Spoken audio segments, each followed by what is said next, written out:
ભરૂચ જિલ્લાના ઝઘડિયા તાલુકામાં વિકાસની ગતિ તેજ બની છે. ખાસ કરીને શિક્ષણ ક્ષેત્રે સુવિધાઓ વધારવાના ભાગરૂપે કપલસાડી ગામે આજે એક ભવ્ય કાર્યક્રમ યોજાયો, જેમાં લાખોના ખર્ચે તૈયાર થનાર શાળાના નવનિર્માણનો પાયો નાખવામાં આવ્યો છે. ઝઘડિયા તાલુકાના કપલસાડી ગામની ઉચ્ચતર માધ્યમિક શાળા માટે આજનો દિવસ ઐતિહાસિક રહ્યો.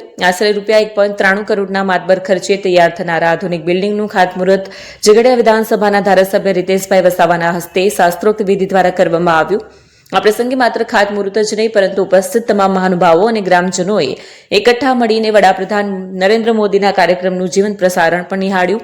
શિક્ષણ અને ગ્રામીણ વિકાસના અવસરે અનેક અગ્રણીઓ હાજર રહ્યા, જેમાં રીતેશભાઈ વસાવા, જયેન્દ્રભાઈ વસાવા, પ્રકાશ દેસાઈ, ઝઘડિયા પ્રાંત અધિકારી અને ભરૂચ જિલ્લા શિક્ષણ અધિકારી, કપલસાડી ગામના સરપંચ, શાળાનો સ્ટાફ અને મોટી સંખ્યામાં વિદ્યાર્થીઓ ઉપસ્થિત રહ્યા. નવા બિલ્ડિંગના નિર્માણથી સ્થાનિક વિદ્યાર્થીઓને ઘર આંગણે જ આધુનિક સુવિધાઓ સાથે મળશે શિક્ષણ, જેને પગલે સમગ્ર પંથકમાં ખુશીનો માહોલ જોવા મળી રહ્યો છે.